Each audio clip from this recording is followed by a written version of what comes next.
Hello students, let's continue with chapter number 4 materials, metals and non-metals of class 8.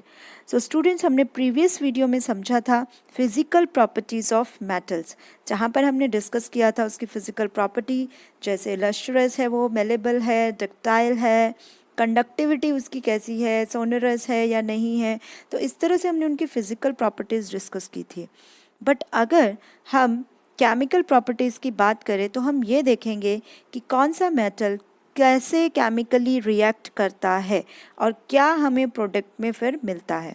तो start करते हैं सबसे पहले केमिकल प्रॉपर्टीज़ मेटल्स की और देखते हैं रिएक्शन किसके साथ क्या होता है। तो स्टूडेंट्स, अगर मेटल्स को ऑक्सीजन के साथ रिएक्ट कराया जाए तो होता क्या है। जो मेटल होता है गोल्ड और सिल्वर को छोड़कर, राइट, किसको छोड़कर, जो गोल्ड और सिल्वर होते हैं ये नोबल मेटल्स होते हैं, ये किसी के साथ भी रिएक्ट नहीं करते हैं। तो मेटल एक्सेप्ट, यहाँ पर एक्सेप्शनल आपको याद रखना है, एग्ज़ाम में क्वेश्चन पूछ सकते हैं कि गोल्ड और सिल्वर का एक्सेप्शनल जो केस है उससे रिलेटेड क्वेश्चन आपको आ सकता है। तो metals except gold and silver react with oxygen to form basic oxides. वो कहता है कि अगर गोल्ड सिल्वर को छोड़ के आप मेटल्स को रिएक्ट करवाते हो ऑक्सीजन के साथ तो वो आउटपुट में देता है बेसिक ऑक्साइड्स। उसको हम रिएक्शन से भी देखेंगे। Sodium also reacts विग्रेसली with O2, a lot of heat generated in this reaction। तो ये भी स्टूडेंट्स एक क्वेश्चन यहाँ से आता है, जो सोडियम होता है वो हाईली रिएक्टिव रहता है ऑक्सीजन के साथ, ये विग्रेसली ऑक्सीजन के साथ रिएक्ट कर लेता है और बहुत ज़्यादा हीट को जनरेट करता है, राइट। अब देखते हैं रिएक्शन इसकी। अब हमने कहा कि जो मेटल होता है वो जब ऑक्सीजन के साथ रिएक्ट करता है, सपोज मेटल, हमने मैग्नीशियम की बात की यहाँ पर, मैग्नीशियम ने जब ऑक्सीजन के साथ रिएक्ट किया तो आउटपुट में जो हमें मिला वो मिला मैग्नीशियम ऑक्साइड, यानी Mg+O2 चेंजेस इनटू MgO। और इस रिएक्शन को ऑक्सीडेशन रिएक्शन भी कहा जाता है, राइट। यानी कि ऑक्सीजन के साथ रिएक्शन हो रही है और साथ में मैग्नीशियम ऑक्साइड हमें मिल रहा है, तो ये ऑक्सीडेशन इसका हो गया मेटल का। और यहाँ एक्सेप्शन हमने किस किस की बात की थी, एक्सेप्शनल में हमने गोल्ड की और सिल्वर की, ये रिएक्ट नहीं करते हैं। और सोडियम बहुत ज़्यादा मतलब हीट जनरेट करता है जब रिएक्ट करता है ऑक्सीजन के साथ। अब बात करते हैं रस्टिंग ऑफ आयरन। अब स्टूडेंट्स, रस्टिंग ऑफ आयरन क्या है।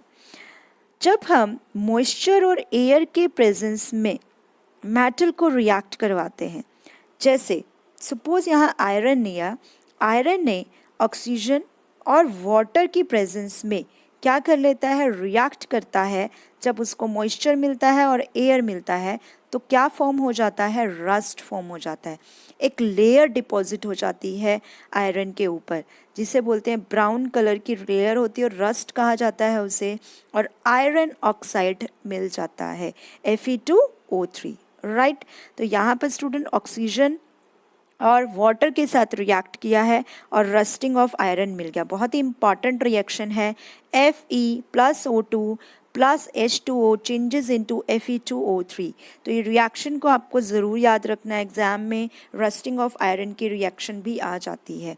तो रस्टिंग ऑफ आयरन की रिएक्शन है Fe+O2 plus H2O changes into Fe2O3।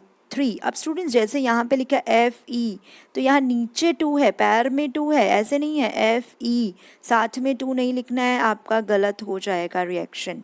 तो जैसे यहाँ रिएक्शन मेंशन की है आपको बिल्कुल एग्जैक्टली वैसे ही लिखना है। O2 नीचे पैर में है, H2O Fe2O3, राइट। तो ये था हमारा रस्टिंग ऑफ आयरन। तो जब आयरन ने ऑक्सीजन और वाटर के प्रेजेंस में रिएक्ट किया तो आयरन ऑक्साइड बना दिया, जिसे रस्ट बोला, Fe2O3। अब देखते हैं नेक्स्ट कैसी रिएक्शन रहती है इसकी। अब ये बोलता है अगर कॉपर रिएक्ट करता है, तो कॉपर रिएक्ट कर रहा है, तो जब कॉपर रिएक्ट करता है तो कॉपर ऑक्सीजन, कार्बन डाइऑक्साइड और वाटर की प्रेजेंस में जब रिएक्ट करता है तो एक लेयर बना देता है ग्रीन कलर की, कैसी लेयर बनाता है? Green deposit on the surface of copper sulphate. आपने देखा होगा जो कॉपर के बर्तन होते हैं उनके ऊपर ग्रीन कलर की लेयर बन जाती है उसके सरफेस पे। तो dull greenish material deposit on surface of copper is mixture of copper hydroxide. तो कॉपर हाइड्रोक्साइड का मिक्सचर हो जाता है, मतलब जब आउटपुट मिलता है कॉपर हाइड्रोक्साइड बन जाता है और साथ में बनता है copper carbonate, right.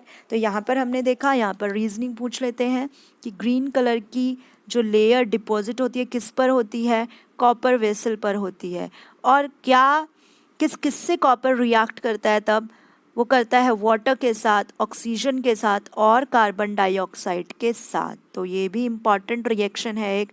Copper Cu plus H2O plus CO2 plus O2 oxygen की प्रेजेंस में changes into copper hydroxide CuOH twice. अब ऐसे ही लिखना है स्टूडेंट जैसे यहाँ मेंशन है, कॉपर कार्बोनेट CuCO3। तो ये था greenish deposit on surface of copper vessels. And जो मेटेलिक ऑक्साइड्स होते हैं स्टूडेंट्स, ये बेसिक होते हैं नेचर में। जो ऑक्साइड्स बनते हैं कैसे होते हैं? बेसिक होते हैं नेचर में। तो पूछ लेते हैं यहाँ पर क्वेश्चन, बताइए जो मेटेलिक ऑक्साइड्स होते हैं वो बेसिक इन नेचर होते हैं या एसिडिक इन नेचर होते हैं? तो कैसे होते हैं? Basic in nature.